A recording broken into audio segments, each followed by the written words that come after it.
fun or something, but it's really serious business. So I'm glad that we have this put together for us to learn and grow and understand what relationship is all about. I'm really grateful to be here.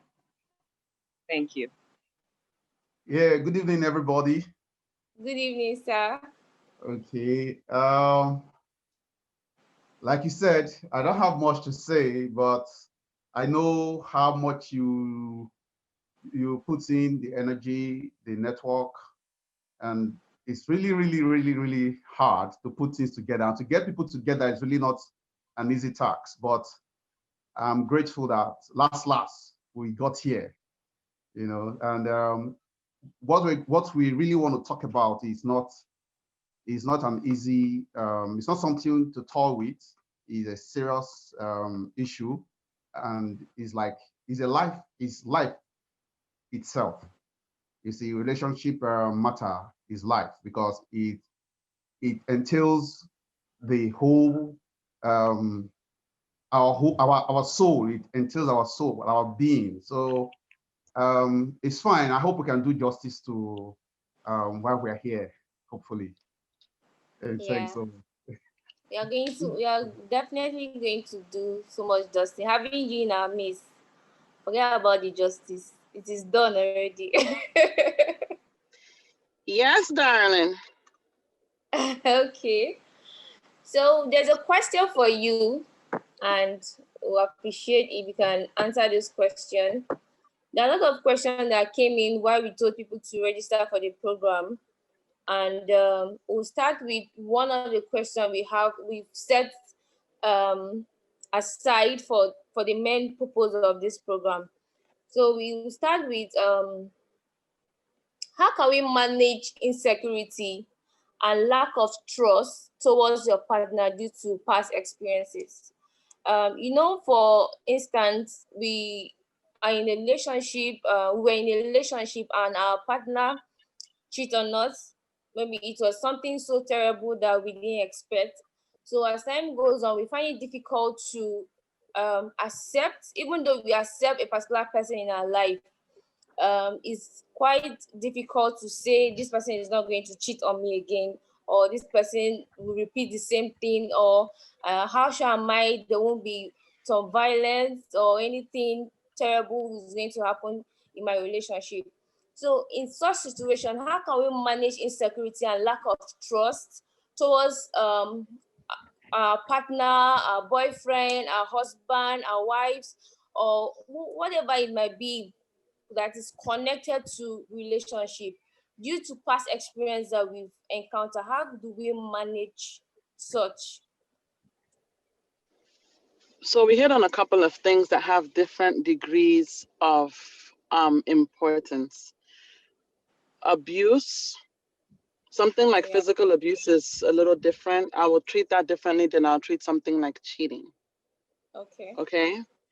If I've been in a past relationship where the boy or the man or whoever, whatever he calls himself, has cheated, but I've still gotten married. A lot of these things, I cannot manage another individual. If you're in a relationship, there are certain things that you should see. And that's the beauty of being in a relationship actually before getting married.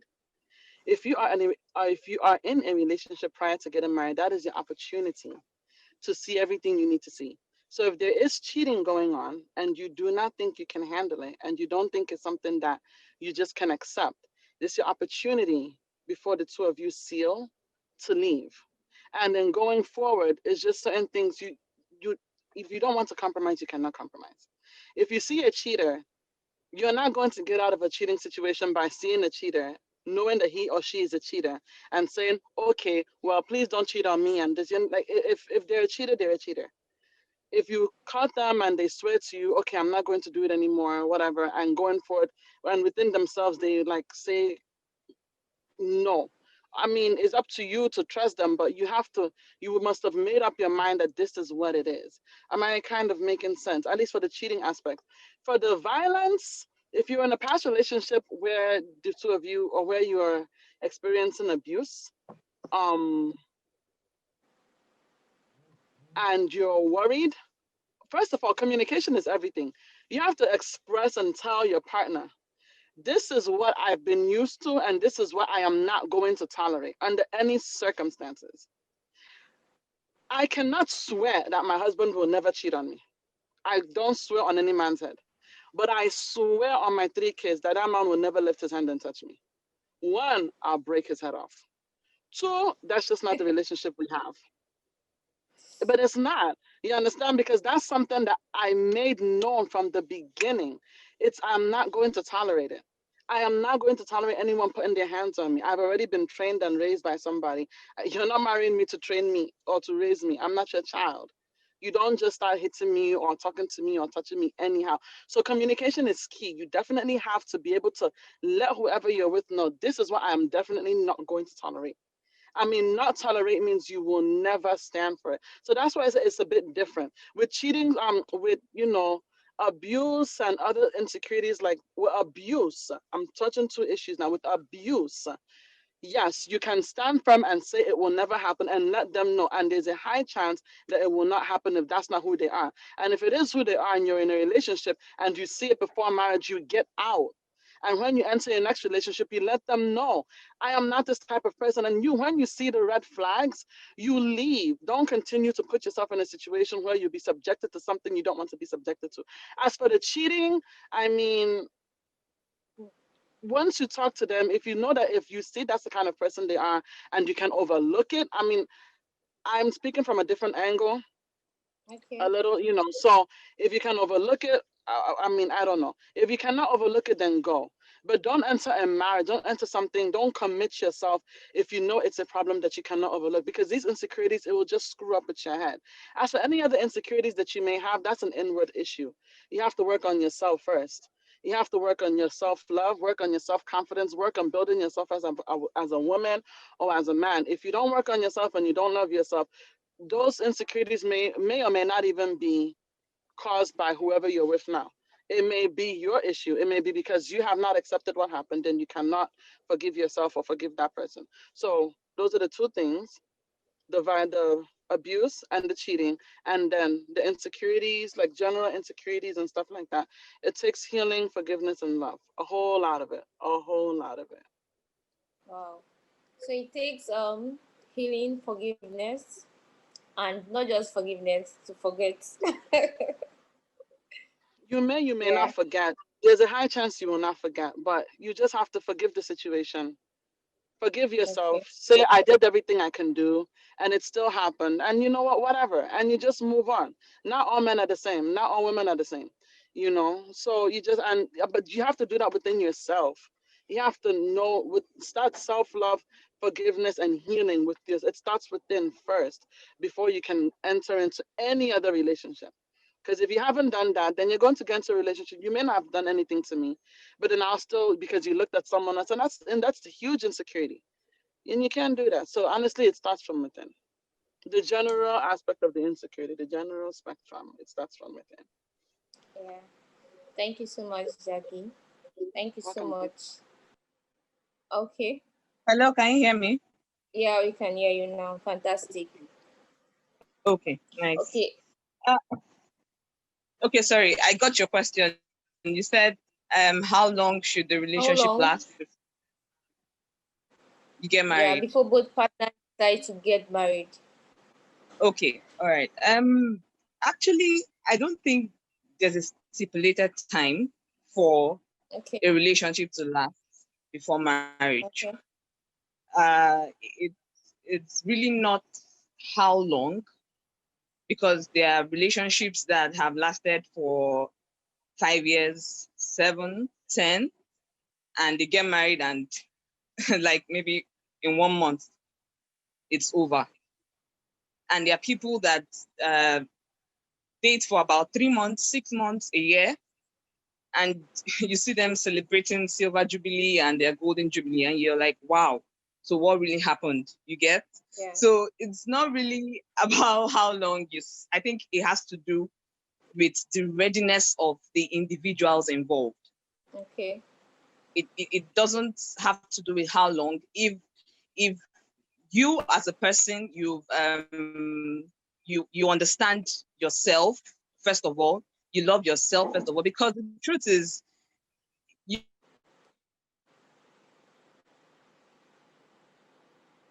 you don't perception you're going to be better than what you are as a single person. Maybe you're expecting marriage to bring out a better part that you have not worked on. So what marriage actually does is it actually magnifies what is already there. So if you don't work on yourself as an individual before entering a relationship, you cannot give what you do not have. So if I do not love myself, I cannot love you selflessly. If I don't think of myself as being valued, I won't value you. So at the same time, if I should walk into marriage because probably in my mind, oh, we've dated for 10 years, we've dated for 5 years, we've been together for so long, let's just get married. That's the right thing to do because we've been together. And you don't put certain things in place. You don't know the values of your partner. You don't know if your values align. You don't know if you have the same goals. You don't know his or her strengths or her weaknesses. Everybody can be nice when they want to be nice.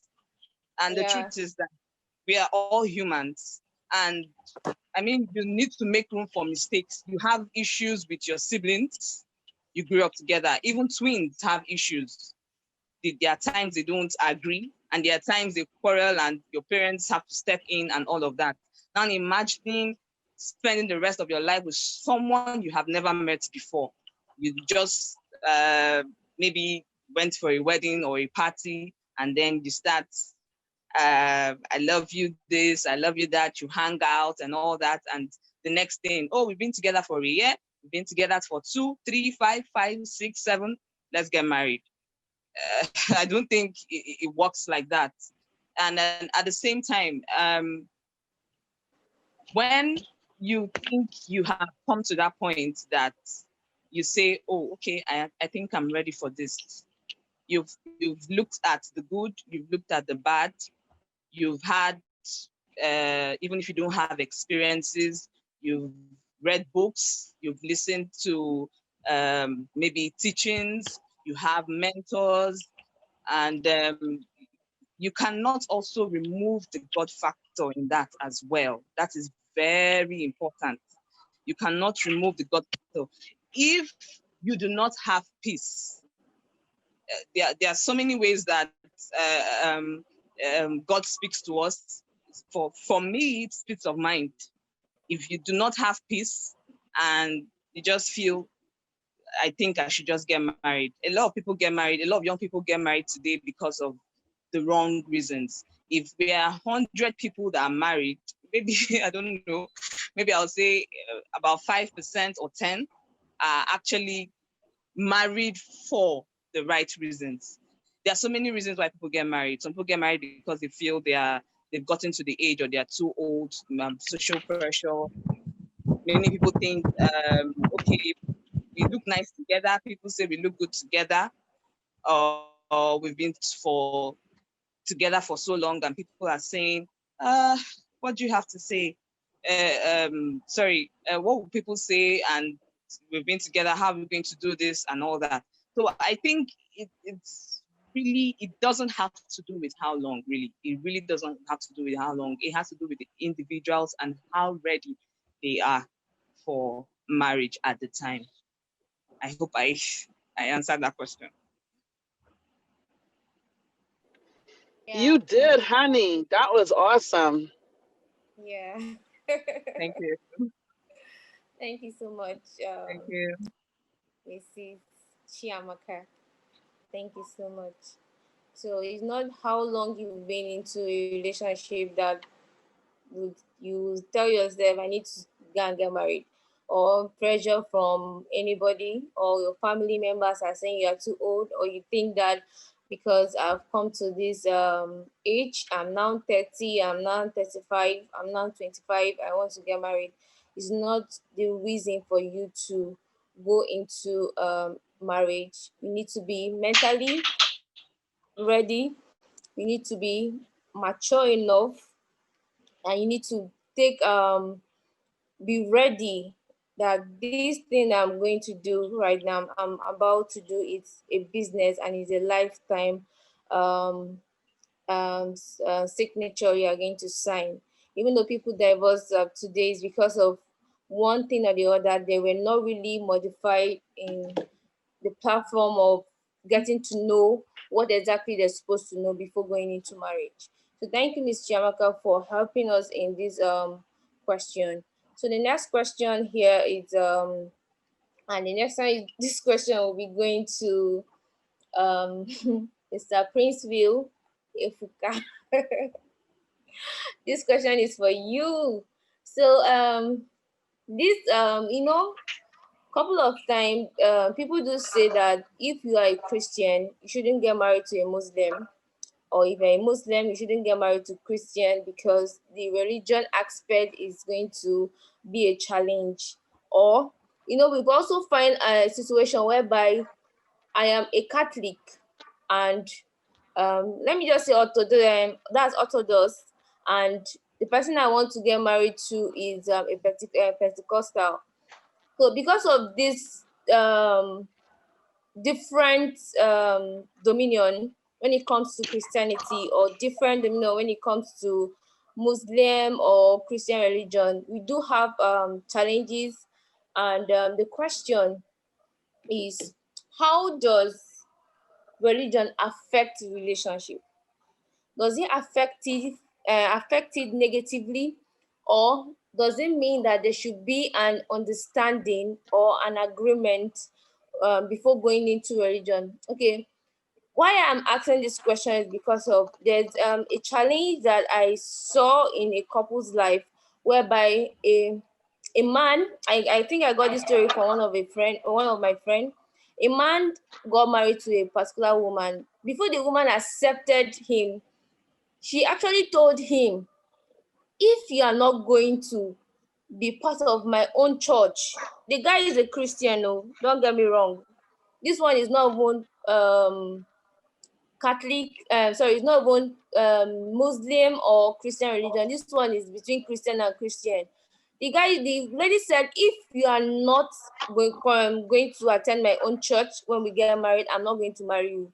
So because of the love he had for his wife, he doesn't want to lose her, he doesn't want anybody to take her, he now decided to get married to this lady. At the long run, in the relationship, as it was going gradually, the man now decided and said, today you start going to my church. If you don't go to my church, there'll be problem. So now I'm asking this question: how does religion affect relationship? Does it affect it negatively, or is there a way to go about this? We really want to know, how does it affect relationship? Okay, thank you. To start with, this issue of religion has really caused a lot of issues in various relationships. But to me, what really matters is the understanding between the two couples, or between the two people involved in it. I think there should be a mutual understanding between the both. Like, I've seen instances where two people that truly love themselves, that want to spend the rest of their life together, at the end of the day, you find out that because of religion or different beliefs, it didn't work out the way it should be. It now warrants, or it warranted both parties going their separate ways. So religion has affected relationship both negatively and positively. Let's say for instance, for the Christian versus Christian. I've also seen cases whereby the lady says that, okay, this our traditional, this our white wedding is going to be held in my own church, not in the guy's church. And the guy says, no, it's going to be in my own church. So at the end of the day, you find out that that is the number one step that is going to cause issues. So to me, generally, it all depends on the two people, like I rightly said before, the two parties involved. If they agree and accept the particular religion they choose to, it's fine and good. I don't think there will be any problem in it, apart from family interference, peer pressure, and other distractions that may come in. But it all depends on the two parties involved. If they can work on themselves, and if they can also have a mutual agreement and say this is what we are going to do, I think it's going to be fine. Everything will work out the way it should be. But for the sake of peace of mind and for the sake of your mental health, if the both parties don't really agree on it, I think to avoid any form of abuse, physically or mentally or emotionally abuse. So I would think that it's best for the both parties to go their separate ways, just to avoid any future issues. Because if you can't agree on that, I don't think that is how it's going. That is going to be a big problem in future. So to me, religion have affected relationship aspects, both negative and positive. But it all depends on the parties involved, like I rightly said. So if they can accept, have a mutual understanding and agree, I think it will work out fine for them. This question is for you, Richard, because it's your face that we are seeing now. Yeah. So Richard. Yes. So the question goes this way. What exactly makes relationship boring? What makes relationship more boring or tiring? In a particular relationship where everybody is excited, all of a sudden things just went wrong. Nobody is talking to themselves, or if you call this particular person, he's saying I'm busy, or you call or you just ask the person out, or the person is just giving you unnecessary attitude. What really makes relationship boring that people do complain? I don't even understand this my partner, or look at the way he's behaving. I don't even know what exactly is wrong with her. I don't know what is wrong with him. So we really want to know, because in some situation we find ourselves there. I believe most of us have experienced this. We find ourselves in a situation whereby our partner or our date or our husband or our wife, they just tend to start misbehaving all of a sudden, or we are not really getting that vibe again when it comes to our relationship. What really makes relationship boring, and how should we go about it? How can we solve this particular issue when it comes to boring relationship? Yeah, good day, everybody. Yeah, as regarding to the question, I am not married, and it's good that this question is, you are asking me that, so as somebody that has been in some relationships, and I can say for a fact there are some things that contribute to the reasons why relationships are boring for certain people, and everybody has their own opinion on what makes a relationship boring, but we still have some general reasons why relationships are boring. You understand? One of them I would say is repetition. Yes, repetition. In as much as we when you continuously repeat one thing, it becomes the habits of a relationship. In as much as that is very good, that is very nice, at a particular point in time, it becomes boring. That's the truth. So that it is important for us to be, for spouse, people that are in relationship, to be innovative. Let me give you an instance of where repetition can actually wreck a relationship. Every day you are calling your spouse, you ask the man, every day both of you are on the phone, the man, you call the man, how you doing? What have you eaten? What did you do today? Did you go out? You call today, the guy answered that question. The next morning, the next day you call, that's the same question you're asking. The third day you call, that's the same question you're asking. The fourth day you call, that's the same question you're asking. There is no, I'm talking as a man, there is no spice. You are not, the person, your spouse is not responding and telling you things that are different from the regular things that you hear on a daily basis. There should be room for innovation in a relationship. Yes, it's nice to say I love you every time, but sometimes use action to showcase your love. This is where every time I love you, I love you, I love you. Sometimes just go out and buy a wonderful gift for the person that to actually show this person that you love the person, not just saying it all the time. Use things to prove that you love the person. Use actions, use doings to show that I actually love you. That is where being innovative comes in, because lack of innovation in a relationship leads to a boring relationship. The other reason why relationship can be very boring is the fact that the both people are not friends. Somebody was talking about I don't know, a lady spoke with. I was actually trying to ask questions just now about how long you're supposed to last in a last before you get married. And one thing that was a guy here keeps saying is that both of you need to be friends. If you are not friends, within a short period of time, that relationship will become boring. If you can't have conversations as friends, that relationship, no matter what you do. Sorry, yes, please mute your mic. If you're not friends, that relationship within a short period of time, that relationship will become boring. That's the reason why somebody will be in a relationship for 7 years. When they get married, that relationship will crumble, because they kept on seeing themselves as boyfriend and girlfriend, or husband and wife. They don't see themselves as friends. They can't confide in themselves. They can't sit down together and have a drink. If your spouse insults you, it's an issue. Those are all those insults and small play. Then they make relationship be sweet. Like somebody just said here, creativity is the key. I'm trying not to talk too much. When you are friends with your spouse, I just want to crown it up with this particular statement. If you are friends with your spouse, then be rest assured that that relationship you're trying to keep, no matter what, it will not be boring. Yeah, we're going to the club. Why must you go to the club with only your friends? Take your wife to the club. Let her be your personal stripper. Let her be your personal dancer.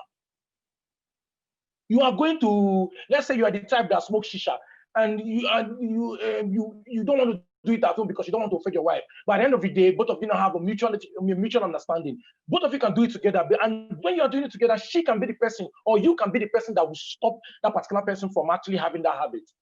It's not that when a man or a woman does one small thing, you criticize. It leads to the one person being not interested. Before you know what is happening, it becomes boring. Then you start looking for something that is fresher outside.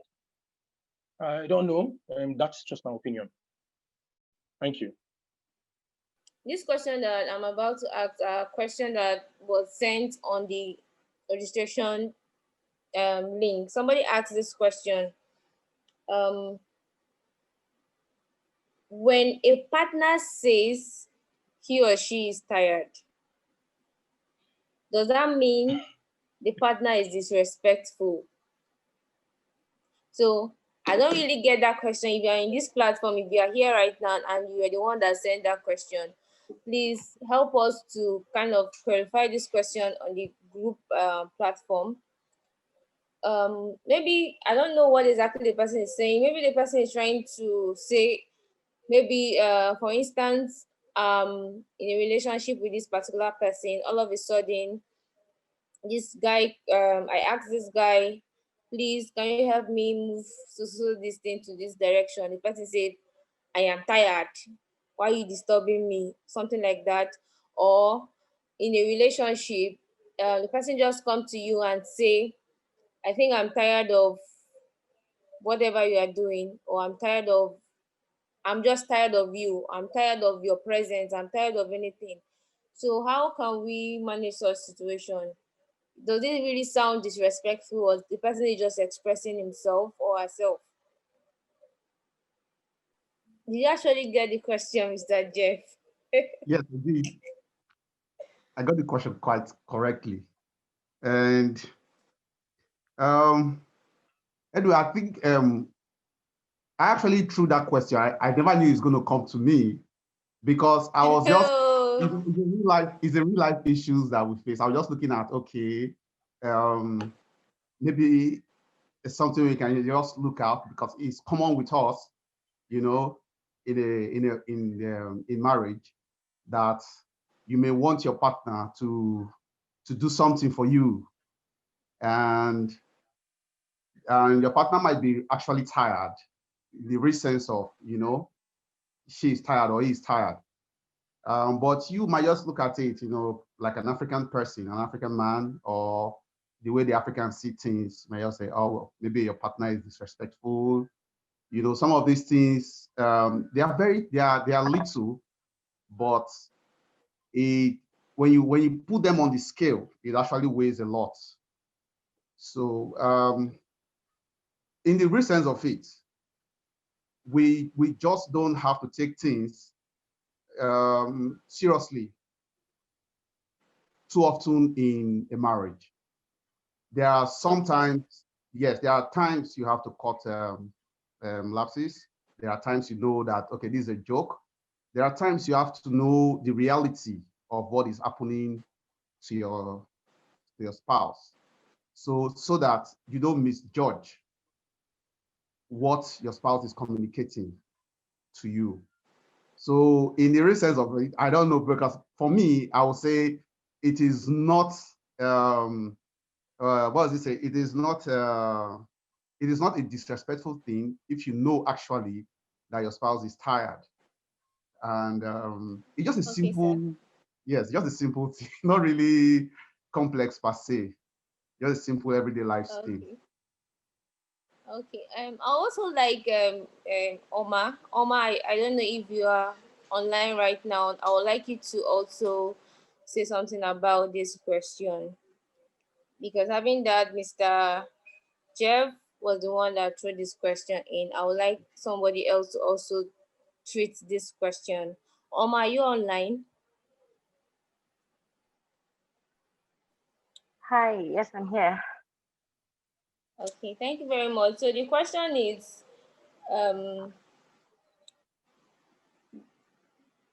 when a partner says he or she is tired, does that mean the partner is disrespectful? Well, from my own point of view, actually, I don't. Sometimes you have to consider the feelings of the other person while you're making, or rather, while you're making some decisions about the things you want to get done at a particular time. I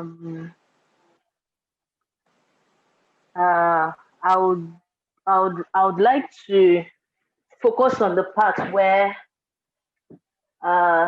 let's say,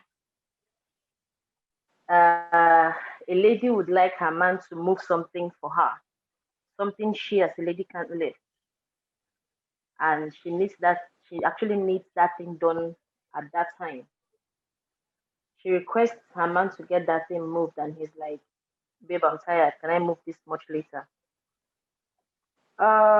Sometimes you consider that man, because you don't know the day he might have had to have given you such response. And then on the other side, if it's something the lady can actually do by herself, it's advisable she gets it done. So I don't really see anything wrong with such response from the other person.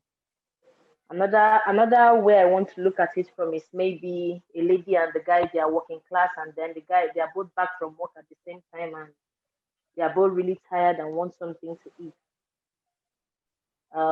Just like Mr. Jeff said, looking at things from the African perspective, I think it's only right if they both reach some sort of an agreement to go into the kitchen together and fix up something for both of them to eat. It doesn't really have to do with the lady doing that alone. So I don't really see anything disrespecting about it or insulting. Okay, thank you very much, Mr. Omar. Thank you very much, Omar. Thank you for the answer you've given to this question. I think we are clear with that aspect. So right now, I would like to ask question. This question is for Martina. Martina, please, if you're online, can you turn on your mic? Somebody asked a question, and the person says, can you find true love while being broke? You don't have money. You don't have anything. So in this 21st century, I don't have money. Oh, can I still find true love? That's what the person is saying. So how can we really find true love while being broke?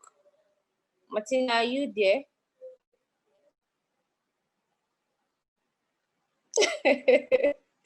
People already answering this question. This is so funny. Okay, Jackie, I know you can do justice to this answer, this particular answer. I know you can do justice to it. So please, Jackie, You can you haven't please found assist yourself. us?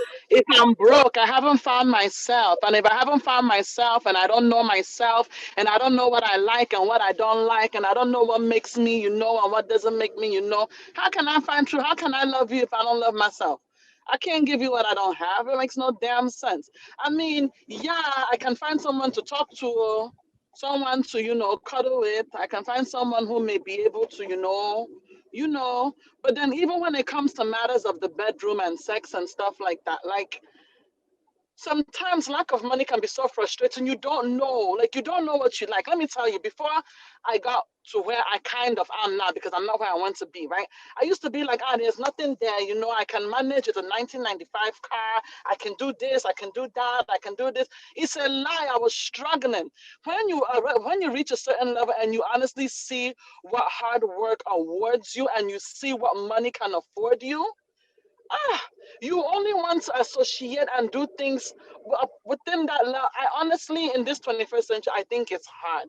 I think it's hard because in as much as your relationship should not be based on your financial pocket, like you can't be broke, you can't be hungry. It don't make no sense. So honestly, I don't think so. With money and brokenness, you have to work hard and hustle. I mean, you can be a millionaire and God forbid lose it tomorrow, but at least you know where you want to be. You're like, okay, I had it and I'm not here, so I'm going to work my ass off and get there. But if you don't know, if you're broke, what do you like? If you don't know what you like, someone cannot afford you that. And then you're forever going to be swimming in mediocrity and poverty. And no, absolutely not. Akuna's opinion, Jackie's opinion is that no, you cannot indeed find true love. You can find a bedmate, but you can't find true love. Thank you.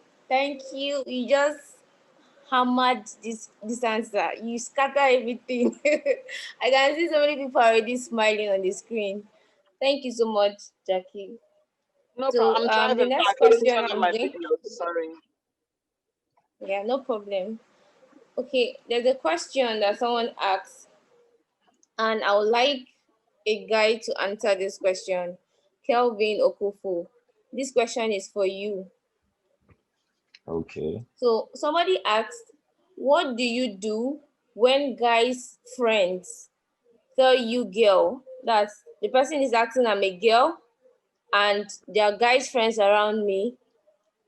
And she said, what do you do when a guy friends tell you have an intimidating R? You understand? Like you have this okay, you have this spirit that when you come into a particular environment, people just feel that you are too good, that they cannot compete with you, or you are so wonderful, or you are so beautiful that they want to be in that position, but they are feeling that because you are there, nothing can happen, or because Blessing is the chairman of this particular organization, or I'm so beautiful that I am attracting whatever I want, I'm intimidating them. That's what the person is feeling. So if your guys, those people that you call friends, they feel that you are better than them, you are intimidating them in some way, how do you go about that? Okay, if I understand your question, a lady feels that or she has this feedback from her male friends that she has this intimidating presence or essence or mindset that whenever she walks into a room, she's top of everything. and they feel intimidated by her. Well, the thing is, if I'm a lady and I have male friends that feel intimidated by everything I do, well, firstly, please, I'm looking for that kind of lady. I think that's the kind of lady I want in my life, first of all. And secondly, if you have friends, especially like you're a female and you have male friends that feel intimidated, like that you have male friends that feel intimidated whenever you're with them or you're somewhere, then I think you really need to do some overhauling. I think you really need to do some house cleaning, because having insecure male friends is not really healthy for a lady, that they feel, okay, she's better than us in everything, she's at the top. People like that, I believe if I have female friends that are better than me in different areas, I appreciate them more. Like, I grew up around ladies and everything. I've got lots of sisters, my mom, my grandmom, a whole lot. So I really know, I really like, I'm a recipient or a beneficiary of what they call girl power. Like, I really enjoy it a whole lot. So I see no reason why, if I'm a female, my male friends will feel intimidated and all that. And it's really scary, because if you get into a relationship with a guy that feels intimidated by you and your achievement, it may you may end up you may get into trouble, because he may want to like bounce on you, especially in African homes. People are really you see, when a guy is earning 150,000 and his wife is working in maybe KPMG or DPR or NNPC or Stanbic IBTC, and she's earning like 1.5. And the next thing is they feel intimidated and all that. And in every little moment, they will want to say, I'm the man of the house, I'm the man of the house. That's being insecure, that's just being low. So my advice for a lady like that, if you're in an environment that people feel intimidated, then I think you need to change your circle of male friends, because it's really unhealthy having male friends that instead of appreciating what you've got, they feel intimidated by what you've got. I think that's basically all. The truth is, just change your circle of friends. If you feel that they are being intimidated by what, it's not your fault that you're blessed in different areas. So why should they feel intimidated? They should appreciate instead of feeling intimidated. So you need to change. You need to up your game and get better friends around you. Okay, I just want to add to this question. What if you're a guy, I'm a lady? Okay, for instance, you, Kelvin. Yeah. You are the guy, and I am Blessing. Okay. You're attracted to me. You want to be in a relationship with me. But because maybe I'm a CEO of one particular company, and maybe you are the receptionist, you are not this one. I'm not talking about friends, but you are interested in me. I'm a single lady. Yeah. I don't have anybody in my life. And it's so obvious. People see that I don't have anybody in my life. But because of I'm in this particular position as maybe a manager, or I'm a CEO of a particular company, I'm single, but you feel that you are in a low, you feel intimidated that how can I even go to this lady to go and even talk to her? How can I even approach her? How should people go about this? Because we have a lot of guys there that they're feeling intimidated to go to a particular lady because they feel that they are not even in line, or they feel that they can't even approach her. They are even shy to even meet this particular person to talk to them. How should they go about it? Okay, so I understand your question perfectly. The thing is this: no matter how we try to play this morally, we need to understand that whether you like it or not, there are different levels of individuals. Like, okay, I'm earning 200,000 in a particular company, and my CEO or regional manager or line manager, we work in the same building. I have a crush on her. I really like her character-wise and everything. And she's earning 5 million to, let's say, 7 million naira monthly. And I'm like, okay, I am in love with this lady. I want to be in a relationship with her. Okay, yes, I like that euphoria. So when you're done with that daydreaming, you need to take a step back. I'm not trying to say, okay, you need to feel intimidated. Yeah, the truth is, yeah, she earns more than you.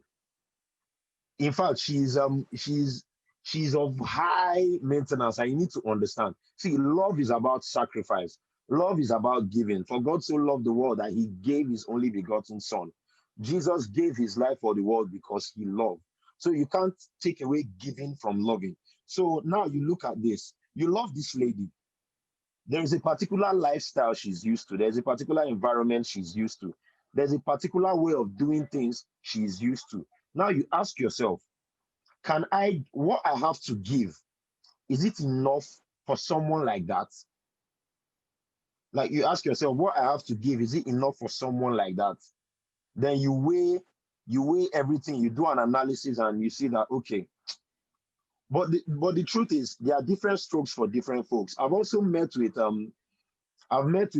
very successful rich ladies that what gets their attentions are the most, like, are the simplest things in life.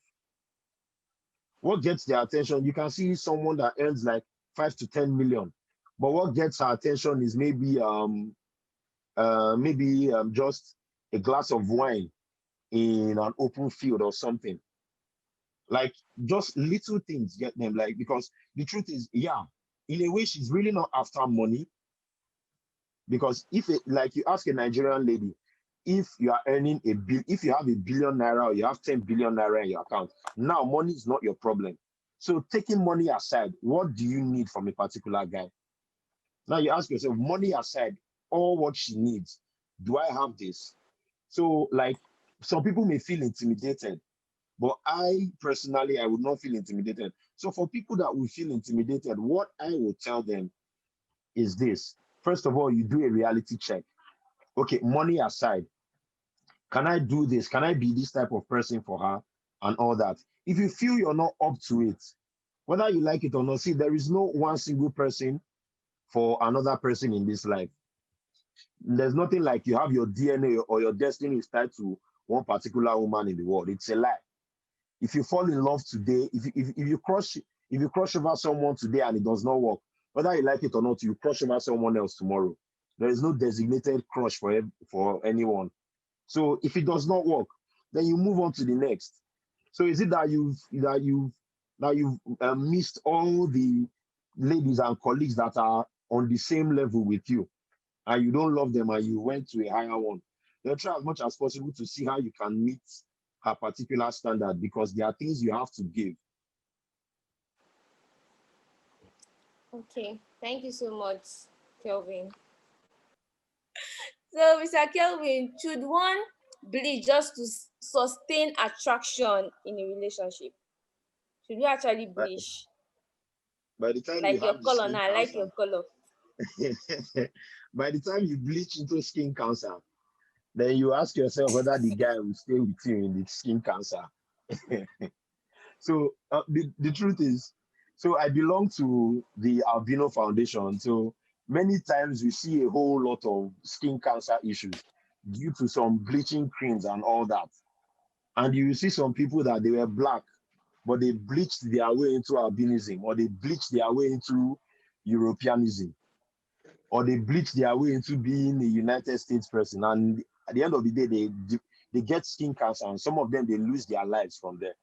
And another thing is, like, maybe I'm not really a happening person in Nigeria. I don't know what's happening. Like, what's with the fair people and all that? I don't know. Maybe because I'm fair in a way in complexion. Like, me personally, I don't even see, like, most people, when I see them and they are fair, I'm like, if this one is dark, she feel no fine.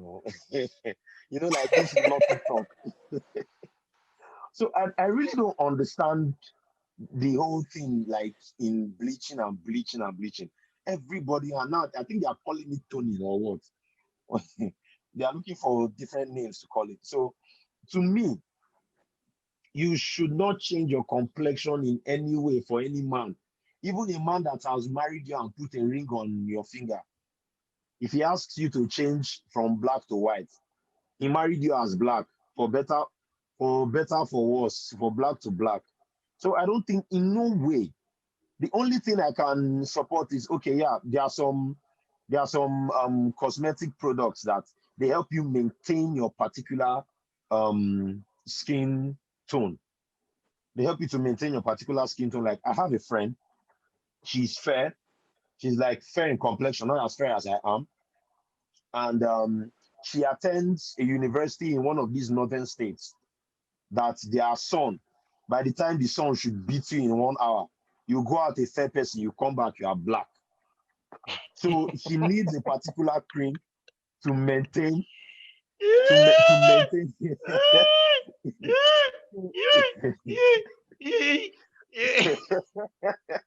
So she goes out, like she puts on that she applies that sunscreen and that lotion, and she's good. So she goes out and she comes back and her color is maintained. She's not darkened or burnt overnight or anything.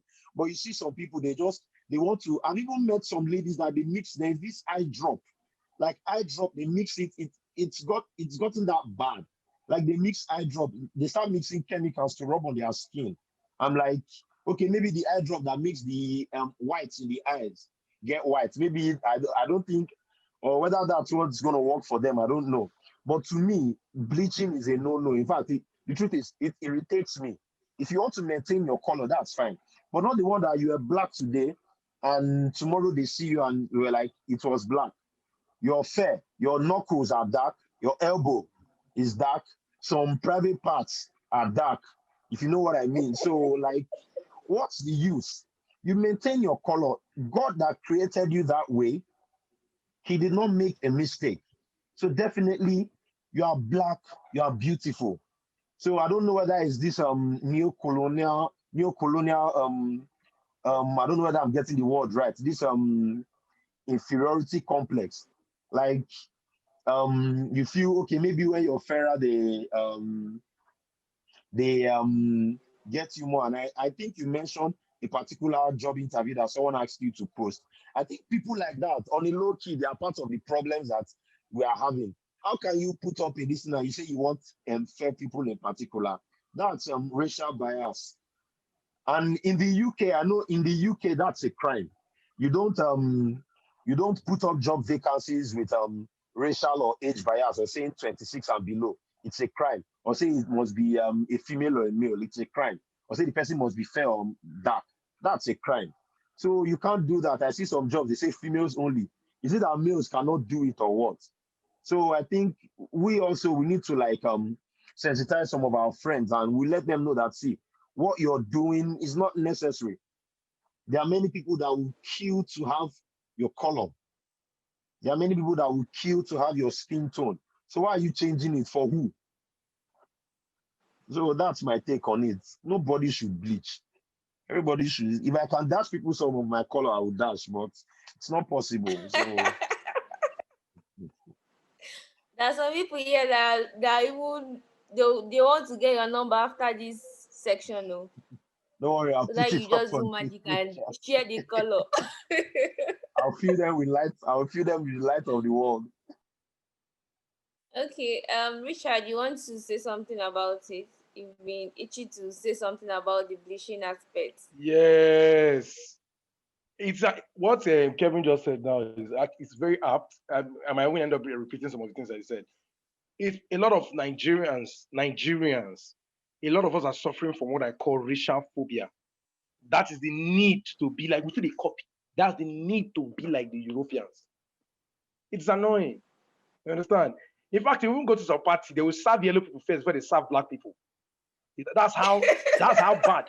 That's how bad it is. They will serve yellow people first before they serve black people. It's a societal problem. They will even tell you that you are doing photo shoot, like they'll tell you yellow people now camera they fit fast. They fit black people.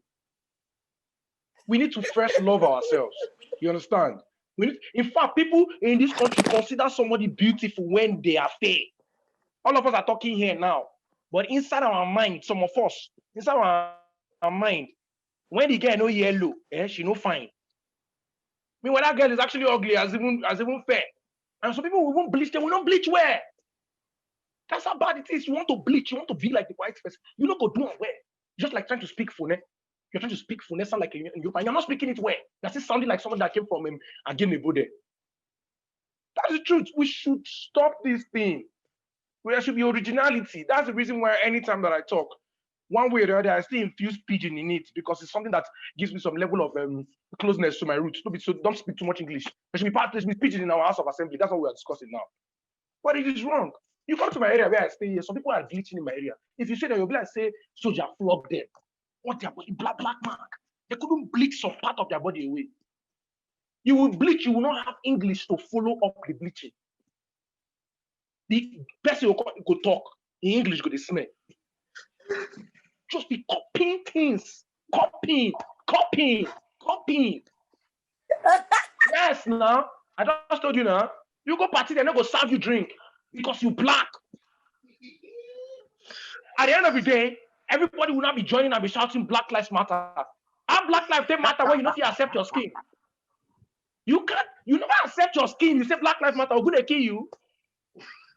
What is original about you? Your name is Emike, but in Lagos, you are bearing Lisa. See you now, you say your name is Bspecial. What is your real village name? Bspecial. Tell me that you're not buying toning cream too. Our women are not original. When was the last time you saw a girl walking around with afro? If you walk around with afro as a woman right now, people will say you are not normal because you're not wearing bow straight hair. Bone straight. You're not wearing bow straight hair. Rubbish. Community rubbish. Money where you supposed to give your family members. You take and you could put your boyfriend or your husband under pressure because you won't wear hair when long reach your ears. We need to be original. There's a lot of things that our forefathers and people fought for, people have died for. That is the reason why Europeans will respect us. That's the reason why Jamaicans are more respected than Africans, and Jamaicans are Africans. Bob Marley, what did Bob Marley do? Bob Marley made sure they are so original that Americans, they want to sing with Jamaicans, even down to low musicians in Jamaica. Americans have to travel down to Jamaica to sing with those people because those people have maintained their heritage. But we here na problem. All the video they travel, go different countries, go they follow them, they sing. We need to be original. Our women need to be original. They need to come back to the roots. You will go party, you want to use by force, they use cutlery, they chop eba. How you go use spoon and knife, they chop eba? We need to be original. We need to come back to our roots. This is not pertaining to relationship. I just made it very general. I just want to end now. But one thing that I will leave with is that we need, as a matter of urgency, to be original. Start bearing your names. My name is Richard Mwageni Obo, aka Oshoma, followed by Obongerichi. Thank you very much. Honorable off mic. Honorable off mic. Oh my gosh. Okay, just lastly, we just have one more person to talk about this. That's Miss Chiamaka. You say you want to say something. Please, can you go ahead? The floor is yours. Miss Chiamaka, are you there? Yes, please. Richard, that was really funny, but yeah, you made a lot of sense. Actually, I just wanted to add that the question basically initially was keeping a man attracted to a person or a lady by bleaching. I think for that lady, it means you don't have self-affirmation from someone else for you to appreciate yourself. And you shouldn't use because you want to keep somebody in your life and change your looks. Because the truth is that it's not going to last. Just like we all said, Mr. Kelvin said, Richard said, you bleach, you don't bleach well. Even if you bleach well, after a while, it's going to wear off. You start having the green, the yellow, the purple, the rainbow color. And then maybe tomorrow, what is it going to be? Is it going to be breast enhancement? Or is it going to be plastic surgery because maybe your skin is now slacking or something and you want to make it, you want to firm it up? Or for how long would you work on your body to please somebody? And then put yourself at a lot of risk, just like Mr. Kelvin said. We have people, a lot of people have, some people don't even know that these things are cancerous. They just feel that, oh, let's just be, what is the end thing now is to be a yellow girl, to be flashy and all that. And then you create problems for yourself. So I think for a lady, you need to have self-esteem. You need to have self-confidence. If a guy says to you outrightly, or you indirectly find out that he wants you to be a particular shade of complexion for him to stay with you, then that guy is not for you. You should find someone that is that shade of complexion. I think that's what I want to say. Thank you. Yeah, thank you so much for this answer. Thank you. We've had so much. We've had so much. People saying coat of many colors. That's part of the another dimension of bleaching. Maybe there's a bleaching that is called coat of many colors. But one thing I want to say is that you shouldn't, to crown it all, don't bleach yourself for anybody. You have to have confidence first. If you want to be attracted by anybody, you want to be attracted to your first of all, you need yourself to be attracted to you before even letting anybody attracted to you. So don't go and bleach your skin because you want to please anybody, or because of that job interview you want to be known. I watched so many documentary about this bleaching of a thing, and that was the reason why I even had to like come to a conclusion that we really need to talk about this thing, because this thing is really happening. If you go to shops, you go to a supermarket, you go to any places, you see that the products that are selling fast is skincare products. You see knuckles solution, you see under the eye solution, you see different kinds of, they will tell you only one person will have face cream, eye cream, neck cream, knuckle cream, leg cream, and to crown it up, body cream and body wash. So you see the whole collection is stressful to even maintain. So I won't advise anybody to go through that process, because if you start that journey, you will definitely get tired of it. You will get tired and you'll be asking yourself, what have I really gotten myself into? So now, because of our time, we need to move faster. This question is for you, Mr. Jeff. In a relationship where you know that there's no relationship that doesn't have misunderstanding. In one way or the other, there must surely be misunderstanding in both partners. You see, that maybe one thing led to the other, or one thing at all happened maybe from the family side, or from the both partner or couples or spouses thereabout. So how do we manage, or how do we avoid conflict in a relationship?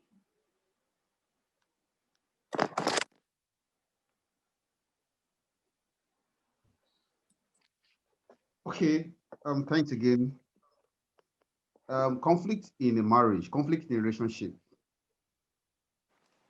is something that when not looked into easily or quickly, that's when conflict arrives. For example, these things build up gradually. Conflict in a relationship, they build up gradually. It starts and it triggers the partner. The partner is not so sensitive about it. Then the partner retaliates. And it looks like it is unresolvable, but actually it can be resolved. Recently, I had a friend or somebody that came up to me, and they had a serious conflict in a marriage. It's a newly married, they are a newly married couple, but they have this the conflict looked very huge. And I think one of the things I asked the person was, are you ready to still be in the relationship? Because it's not a threatening relationship. So I asked the person, do you want to be in this relationship? And the person said, yes, I still want to be in the relationship. Then I said, well, if that is the case, then this is how you have to go about it. Most times we bury our assets in order for us to move on with our relationship. Conflict always comes. But the magnitude of what causes the conflict is what we begin to look into. If it is something that you want to stay or you want to leave. I had a story about somebody sometimes in a relationship where they've not really gone into marriage, but in a relationship, when you talk about the religion, they had a conflict. They have a conflicting view in the relationship due to religion. And I think the lady just looked at it and said, well, I cannot continue with the relationship because we are having a conflict. The man on his own does not respect the woman's religion. And so the woman looked at it and said, if you cannot respect my religion, it means that there are things that you will do and go away with because nobody is going to check you. So sometimes addressing conflict in a relationship, we need to have somebody that we look up to, somebody that we can walk up to, somebody that have earned our trust, somebody that we can entrust with our relationship. Such people are the ones that can actually help us in resolving some of the conflict, because individually, when you look at things happening, you just picture your own mind. You picture what is in your mind, you picture what is in your emotions, you picture everything about you, and you want to use it to address the conflicts.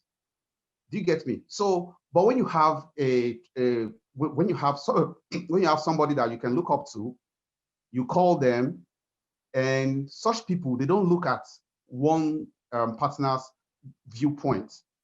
They look at what is happening in an holistic view. So it's not something they are looking at from one point and they are taking sides. Any conflict that somebody has taken side already cannot be resolved. So if you want to resolve a conflict in a relationship, you don't have to take side. If you are counseling a relationship, you don't have to take side. But most times, what I see in most people that counsel us in relationship, some of them take sides. And when they do that, the conflict will never be resolved. It will be suppressed, but it will never be resolved, which means it's going to bounce back again. So one of the best things that we can do first is sit people down and talk to them in a plain terms. Don't take sides with them. Then individually, you have to accept that this conflict wants to be resolved. If a partner does not accept that they want to resolve a conflict in a relationship, then there is nothing anybody can do. Talk to them from now to tomorrow, 1 year, there's nothing you can do about it. So I think the first way to get into a troubled relationship or a conflicting relationship is to first address the mind of the couple. If you can win their minds, then many of all the conflicting things that they have in the marriage can be resolved. But if the mind is still fixed, that it cannot be changed or you cannot win over their minds, then really you cannot resolve anything in that relationship. So for me, the first thing, let there be an open mind, a willingness to accept change, a willingness to accept resolve in the relationship. If those things are not there, then I'm sorry, nothing anybody can do. Nothing anybody can do that can resolve their conflicts in the relationship. So I think it's best to have an open mind. Yeah. Thank you so much, sir. You've actually done justice to this question. Okay, we have a question for you, Martina. We just have few minutes to go on this section. The question we have for you, Martina, is this: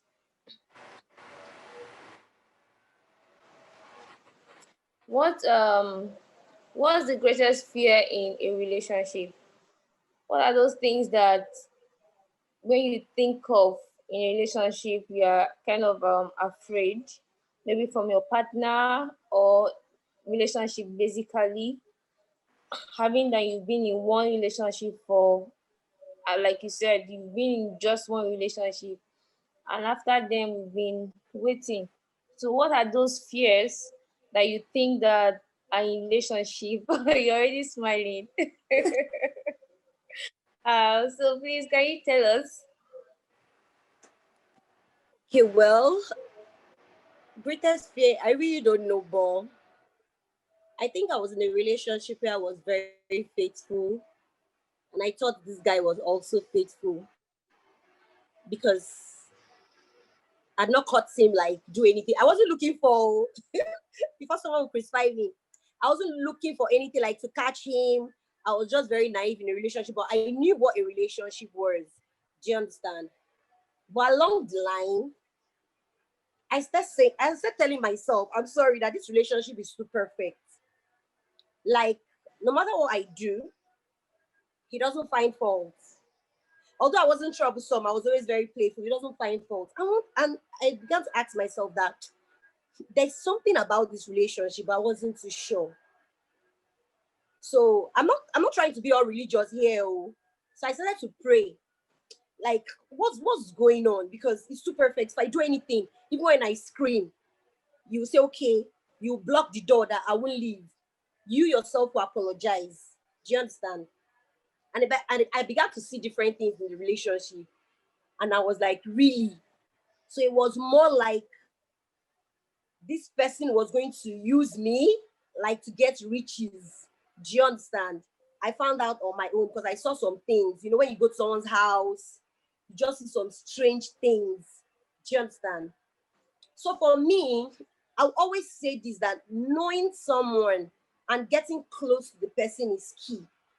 Like someone said from the beginning, I'll also let you know that some people say, don't go to a house, don't go to his house, go to this person's house. Know this person in total. Know the kind of background. Don't get me wrong, though. There are some people that their parents trained them well, but they just decided on their own not to have sense. Do you understand? Just get to a particular age, they feel that they know it all. Do you understand? So this person was in the industry, one of the industries in Nigeria, and felt that, okay, because everybody's putting their hands into this thing, I also should put my hand. And they were looking for no, not fear of perfection. No, I wasn't looking for any perfect person. So at the end of the day, you go somewhere, they tell you that, okay, this girl's head has some oil. You now feel that is that person you want to use. So right now, for me, I tried a second relationship. Do you understand? It's not as if I'm not looking for any perfect person. He wasn't perfect and all that, but he was just okay. I know, but I'm just his friend, trying to look. But for me, fear of going to a relationship, to me, know this person, know the kind of background that is key, the kind of home that person is coming from. Like I said, it may not be 100% because maybe the person's mom or father must have trained that person, but the person on our own or on his own will just decide to say, I want to be like this. So you must be sensitive in a relationship. Keyword, you must be very sensitive. Don't overlook those things. Some people get married. They'll get married. They'll say, I did not see it when I was dating this girl or this guy. It's a lie. You saw something. You saw one tiny thing, but you just try to overlook it. This guy had money. I met him when he didn't have anything, like 1 naira. I was the one that would buy him clothes, his toiletries and all that. The guy hammer finish. He said, on my head, he won't use hammer. So some girls will be like, there's nothing there now. I will fall in like that. I got engaged. I can't see a relationship of 4 years that we did not fight or nothing. It was the 4th year that things started happening. I was like, no, there's something wrong. So the truth is, exactly, someone says, shine your eyes. You must shine your eye in a relationship. They will tell you, there's no perfect relationship. We know there's no perfect relationship, but can you manage that thing that you say that you want to venture into that relationship? Can you manage it? If you know you can't manage it as a girl or a guy, don't venture into that relationship. Step out. Because this person, you will live with this person for the rest of your life. Oh. And besides, let me tell you something. I usually tell my friends, marry a man that is a father figure. Someone that tomorrow, Even if you want to say this man is like this, you'll be like, but you look for one atom of niceness in that man that you used to say, okay, let me stay. Don't just say, the girl fine. She's someone that when I take out, do you understand? People will be like, oh man, now you get eye for market pass. So, or wow, look at the kind of guy. Do you understand? Look at the kind of guy you caught or something. Keyword, marry someone that can take care of your children. Marry because of your kids. Don't marry because of your selfish interest. You want to marry a girl because when you take her outside, she's flashy, she don't bleach. Or you want to marry a guy that by the time you step out, they'll be like, wow, marry for your own children. A woman that will take care of your children, a man that will take care of your children. So for me, fear, I always say that I will not marry any man that I'm fine. I go to church and everything, but I've told you I'm not a religious person. So, keyword, I won't marry someone. My fear is marry someone that is not my friend. I think Richard said something. Me, I know how to play a lot. I can hit your head. I can tell you stuff. Do you understand? So the truth is, to me, if you're not my friend, that's a fear for me. A man that does not laugh, he does not smile. It's only when he sees you because he feels that, okay, this person has this money. So he's just mellowing. Or a girl sees a guy, this guy has money. So she just mellows and be there. It's not as if she wants to even smile with this guy or laugh. But you know, because the man has money, she'll just tend to, sometimes it's not even funny, she will laugh. So for me, friendship is key. So that's fear. If there's no friendship in that relationship, seriously, trust me, I can't venture into such. So for me, friendship is key. Thank you so much. Thank you so much. Thank you. The question has been answered. Actually, there are lots of fears in relationship. There are lots of relationship fears. If we start talking about relationship fear, I don't think we are going to go today. There are lots of them. Friendship is one of the things. If you are not friends with your partner, I don't think that relationship will last. Especially those people that you marry them as if they are like presidents. Okay, sorry, let me say you something. need to... Let me say something. Now, there are some people that in marriage, I'm not married, but they'll change. You'll be like, but was not this person I dated? What's going on? That's why I said there are some things, tiny thing, that atom of thing, you see it, but you just tend to overlook it. Okay. Thank you. Yes, I am. Hi. Okay. Yeah, okay. There's a question for you. It says, as a lady, what should you do when your boyfriend is not contented with non-sexual boundaries you set in a relationship? Maybe you're this kind of person, you don't want anything that is connected to sex in your relationship. Your marriage. Set a boundary. You say what? Your marriage, I guess. I'm not talking about marriage. I'm talking about a serious relationship. Boyfriend and girlfriend relationship. Yeah, it can be boyfriend and girlfriend. It can be dates. People that are trying to get into that serious business when it comes to relationship. So my question here is how my question is, as a lady, what should you do when your boyfriend is not contented with non-sexual boundaries that you've set in a relationship? Maybe you've put a long spoon and say, this place, this area, no way, no go, you can't even get to this point. So what should you do when the person is like, no, I don't think I can handle this one? What should you do? For me, I think the best thing to do is just to walk away. You know, if the relationship is getting serious and is leading to marriage and everything, I believe you guys have the rest of your life to have sex. You know, you will have sex and have sex and have sex and you get tired of having sex. So I believe the best way to do it is just to walk away. Except you started it in the relationship when it started, both of you had that agreement, or that both of you kind of attracted to each other, that you can't get your hands off of each other, you know. But once at the beginning of the relationship you set that boundary, and that person you're in that relationship with does not want to accept that, the best thing to do is just to walk away. That's for me. I believe you just walk away. Okay, thank you so much. Jackie, I believe you have something to say about this.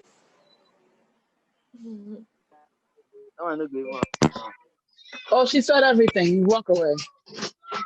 You leave. You go. That's it. She said everything. I'm not going to repeat what she's saying. She said it so wonderful. Okay.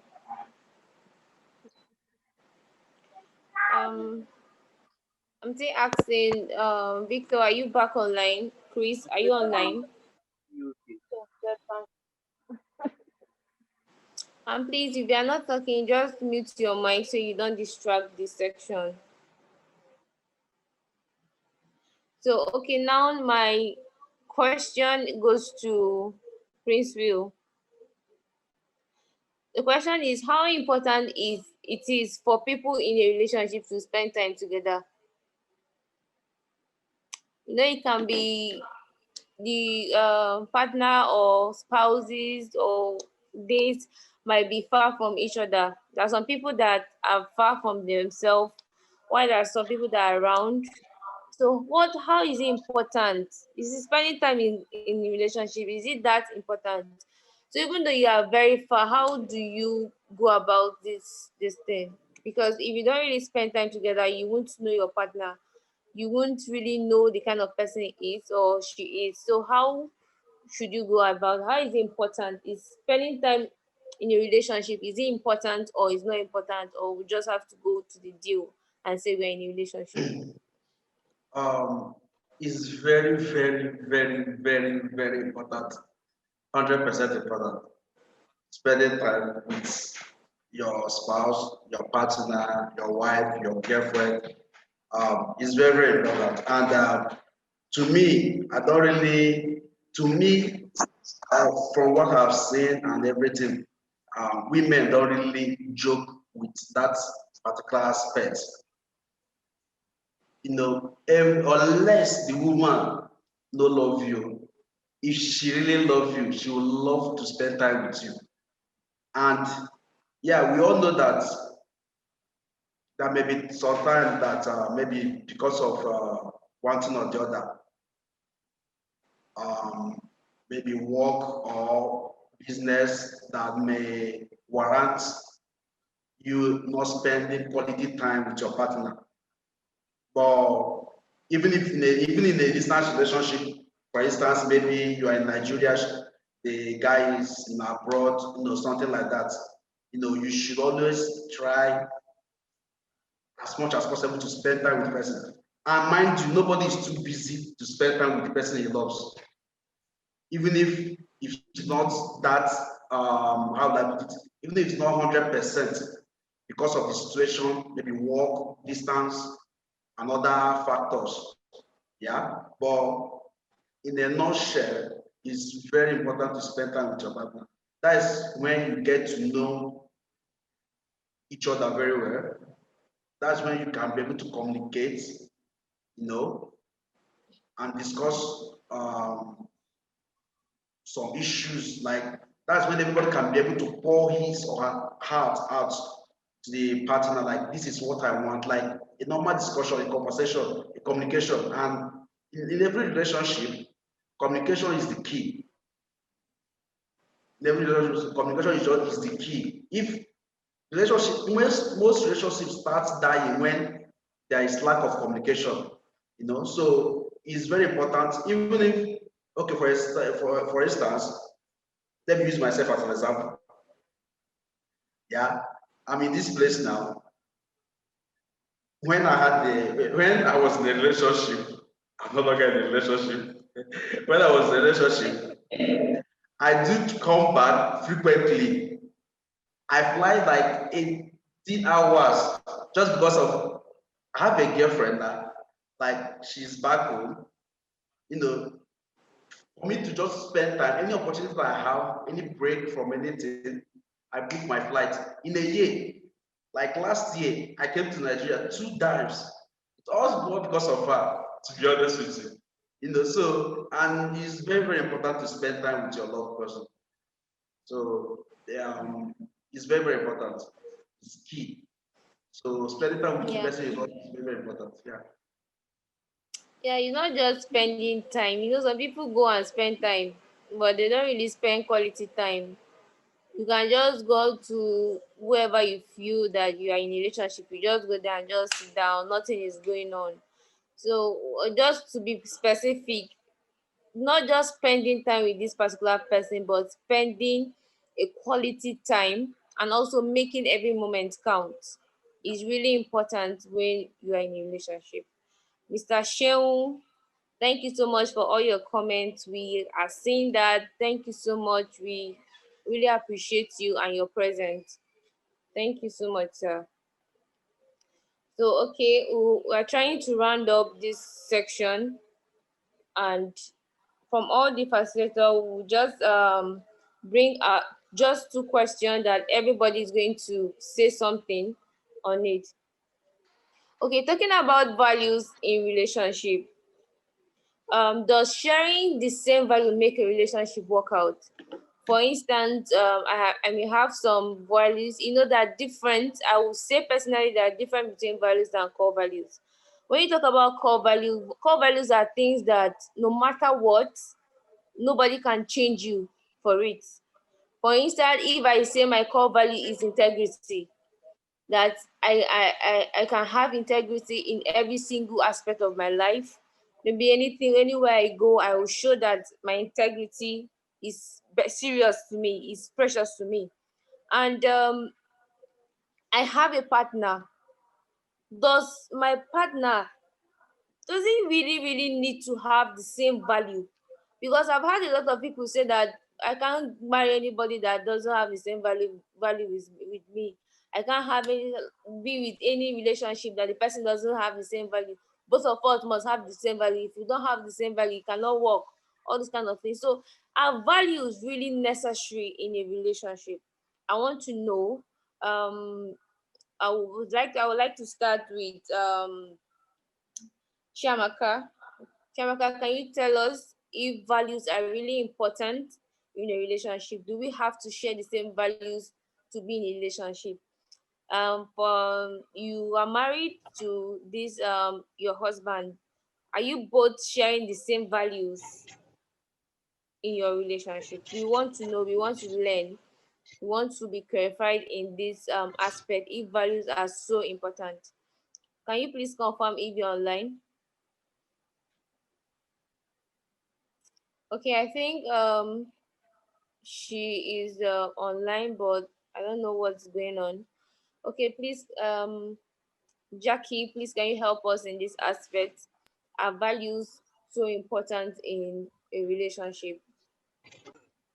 Values are the principles that you live by, or you, or with my spouse. Then we're going to have a lot of major disagreements on certain issues. So, for example, if I have a value that says treat people the way you want to be treated, and then I see that you just treat people anyhow, you walk over people, you oppress people, you don't you are a different person with people outside, and then you're kind of Mr. Nice when you're talking to me because you're in a relationship with me, then there's a problem. I cannot cope in that environment. So if I don't have the same value with you, or if I don't share the same values with you, or similar values with you, that relationship is going to be toxic for me. It's going to be toxic for me because your standard, the principles you live by are totally different from the principles that I live by.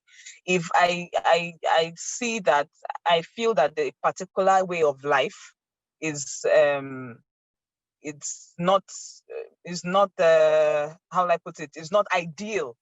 It's not ideal for an individual. Probably, I feel that hanging out or going out of the streets and hanging out late at night or clubbing or something, and I don't value, and I value being at home or family.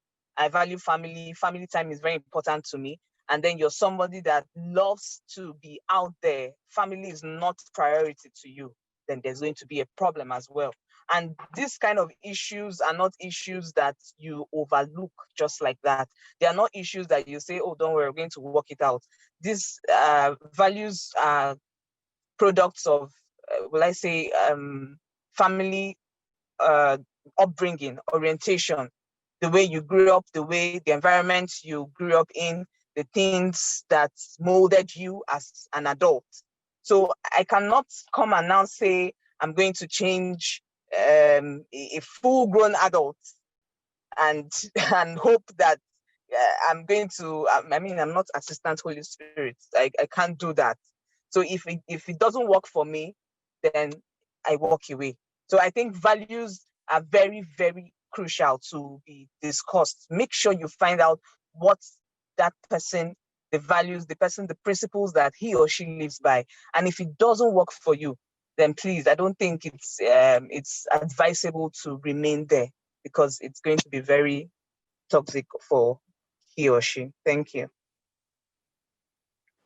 Okay, thank you very much, Shamaka. Okay, I think you actually answered that question, and we don't have to stress more on the question. So we have somebody on the chat room that is saying that you want to ask a question. Mr. Sheung, do you have a question? Can we hear you, please?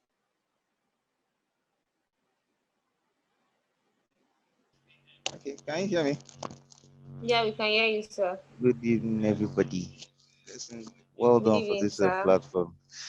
I have a very simple Thank question. you, Let me just go straight to the point. I sent it as a message. I noticed a lot of things in my little sojourn in relationships and from people around me, both married and single. So I want to find out, at what point do you entertain or reject manipulation in a relationship? You know, some people, like you sir, said, please, can you raise your question? We can't really hear you. Your voice is going low. Can you hear me now? Yes, we can hear you clear. Now, loud and clear. Yes, yes, Okay, yes. I asked, at what point do you entertain or refuse or reject manipulation in any form of relationship? Because we raised the question the other time, somebody wants to get married and you said, you must come to my church first, or you must agree to come to my church before you marry me, or I must agree to come to your church before you marry me. Those are, to me, those are mild forms of manipulation, especially if it's not something you totally or really want to agree with, and you want to stick to that agreement after you've done the do. I don't know if you understand the question. Yeah, I actually understand the question about you're trying to like compromise, You're trying to but compromise, but it looks as if yeah, that's the way they now work. Okay, that's the only if you don't give me solution. this, if you don't give me this, I don't get that. If you don't get that, I don't give me this. And if you truly love me, you do this for me. If you don't love me, I don't know. Okay, Richard, do you want to answer this question? Yes, I want to say something. Okay. I think the question that Mr. Sheung is asking, I think Mr. Sheung actually knows what he's asking and even knows the response. That's the truth. As regards to manipulation, like the last lady spoke just now, she said, we as a people, the spouse, we need to understand that we have, everybody comes from a different background. And there are principles by which we live by. And there are certain principles that the people that we go into relationship with must understand that these are the principles that we live by. Then both of us that are going into that relationship must understand that these are the things that we cannot do, but we can make compromise. You understand? It's a decision. It's a decision.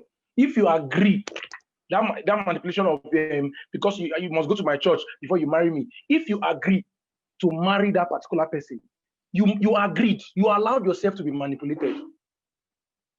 That's my belief. You allowed yourself to be manipulated. You did not make it known that this is what you work, this is what you stand by. If that doesn't, that's the reason why both of you need to discuss it first before allowing, because it's manipulation. If someone's father says that you can't marry my daughter because you are not deeper life. I saw it recently in a wedding that I went attending in Abuja. They did not allow my friend kiss his wife in church because the girl's father is deeper life. And I blame my friend for that because he's itching to get married. He's already allowing external people come into his marriage just at the altar already. Where is his own stand? Even down to photographers that snapped his own wedding. He said his father-in-law brought people to snap his own wedding. Those are signs of manipulations. Okay, I'm not asking, what is the thing that you said that you want that they accepted? Nothing.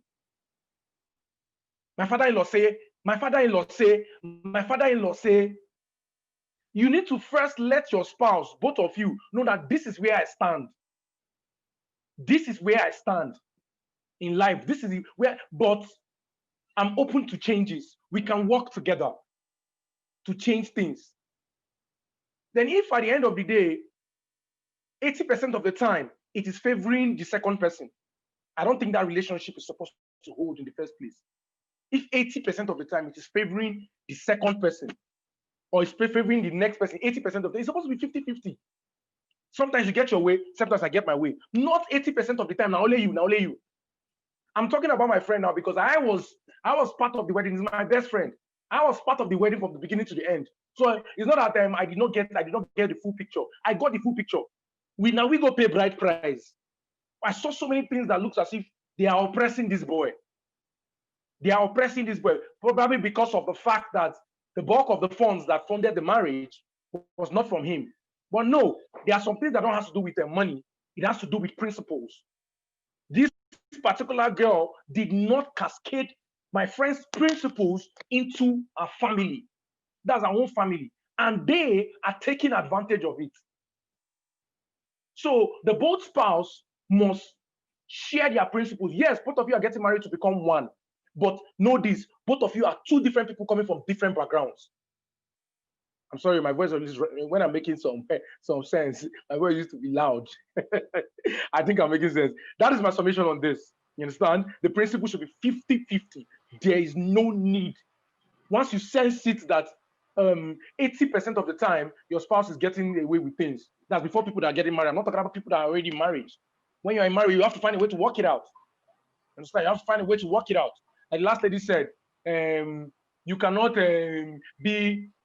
she likes family 100%. Then she likes family 100%. Then 80% of the time, the husband is supposed to be there taking care of the children is at the club, clubbing with the boys.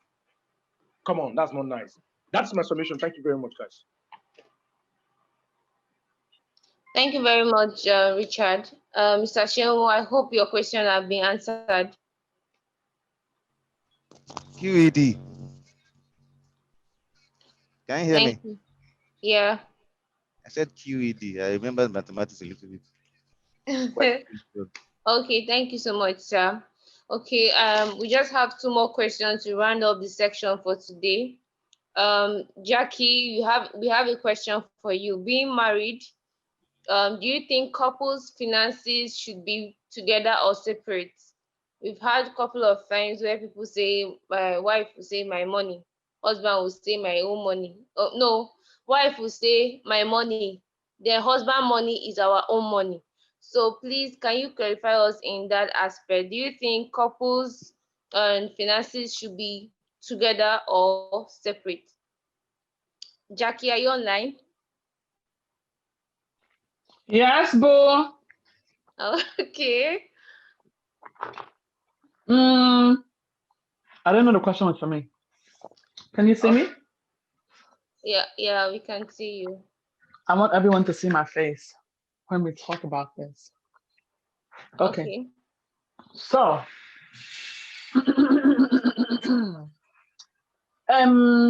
I believe in do what makes you happy, do what works for your family. I don't think there's a set standard for anything because sometimes the situation in each household could be different. You understand? In my household, everything is together. We do not do separate anything. And that's not because I've been here. I filed for my husband and my husband came here in 2015. I've been in the US for 29 years. So it's not like, okay, it's his money and I'm saying this because it's his money and blah, blah, blah. No, I've been the heavier hand. I bring in, bulk. If not that, I had a baby and I went back to school. I was the heavier hand. So my parents have always instilled in us that for a husband and wife, you guys need to have a goal. And you guys cannot attain that goal while having two separate accounts. If we want to have a goal to buy a house, to buy a car, to put the kids in school, to do whatever, you guys need to know where the money is going into. Yeah, you have your job. Yeah, you have your job. Like, we may have separate accounts. Like, I have a savings account. I have a small savings account, but my husband knows everything about the savings account. Right now, my husband is the one working. I manage the accounts, as in everything goes to and through me. Money does not come in, money does not go out without me. I need to know exactly, everything is accounted for, even though he's the one that brings it in. Even like the account I have, his name is not on it, but he knows everything about it. He can always log into the app and check the balances. Like, what's there? If your finances are a muck, your marriage is going to be a muck. I mean, like I said, to each his own. There may be a situation where the husband is drinking, like, as the wife is working and you have an alcoholic husband or an alcoholic wife, and anytime money comes in, they just spend the money and like, no. So every situation, every home has their own thing. I cannot come and say, yes, every married couple should have their finances together. It's working for me. It has worked for me. It worked for my parents. It's doing a great job for me. Of all the 10,015 issues that my husband and I have, and plenty, finances are no one. I'm so grateful to God. I don't think our marriage could last if we were having financial issues. It's not that we're rich, we're not. We're struggling, but at least we know we're struggling together. If there's a $1 in the account, we have $1 in the account. I don't have $15 and he has $1. We have $1 in the account. You understand? Like, if there's money here, it's our money. That's just how it is. So in my point of view, I do honestly think that as a couple, even if you guys do want to have separate accounts, there should be something together. You guys should have something together that you know that you will work towards. But I mean, like I said, to each his own.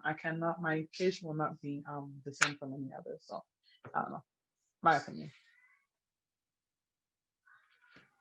Thank you very much. And lastly, on our list, Mr. Jeff just went offline, right? I don't know. Lastly, would like Mr. Princeville, you have to end this section with one more question. Having that you're a male and I'm a female, we have mutual understanding, we are in a relationship, and as a guy, you want me to show affection to you, and as a lady, you would like me to show affection to you. So what are the ways one can show love in a relationship? Some people don't really know how to even go about this aspect. You just feel let's just do the whole thing, or if this one is trending, is that really how to show love? How do we really show someone that we really care about this? We really care about you. We care about your feelings. We care about your emotions. Love is not just about the money. It's about care. It's about attention. It's about mutual feelings, mutual understanding. How do we actually how can someone show love when it comes to relationship? Okay, let me try and understand your question. Is it both ways? How a woman can show love to a man, how a man can show love to a woman? Yeah, it's both ways, not just one particular person. Okay. I think there are so many ways to show love, and affection to your partner. You know, one of the ways in which someone can show love, non-monetary aspect of it, is like being in form of being a supportive partner. You know, supportive not necessarily financially, but in advice. You know, encouragement. You know, there may be a time your boyfriend or your husband, your wife is down, you know, so it's thinking many things bothering the person at that particular point in time. If she feels the pain, or if she's feeling any pain, or if he is feeling any pain, you're also feeling the pain. So that is giving the person a shoulder to rest on, and a listening ear. You know, it's a way to show love to the person you like. You know, and also giving someone a gift also is a way of showing love. Surprise gifts, you know, it's a way of showing love to the person. You know, doing things, if you are married, you must know what your partner likes, you know, what makes him happy, what makes her happy.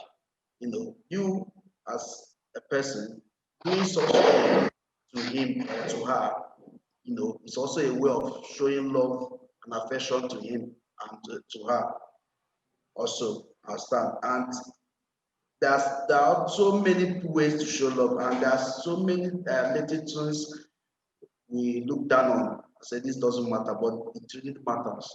So, you know, showing love to someone is you.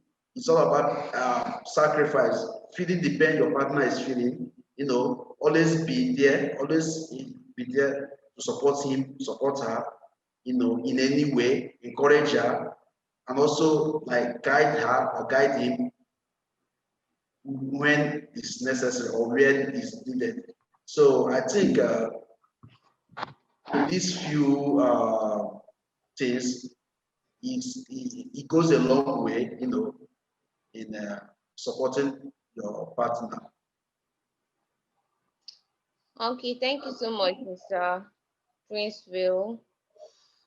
And by the grace of God, we've come to an end of today's section. So by now we are supposed to be jumping and celebrating, because this is our very first virtual Bspecial Talk show.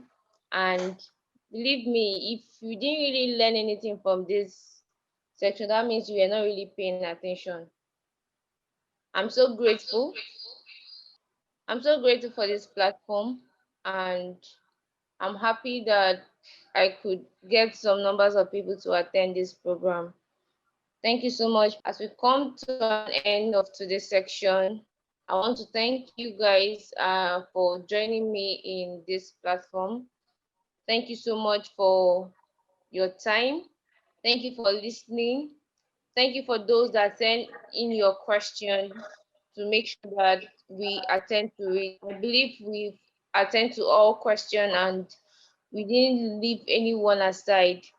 Feel free to send a message directly to the group chat if you've been added to the group chat.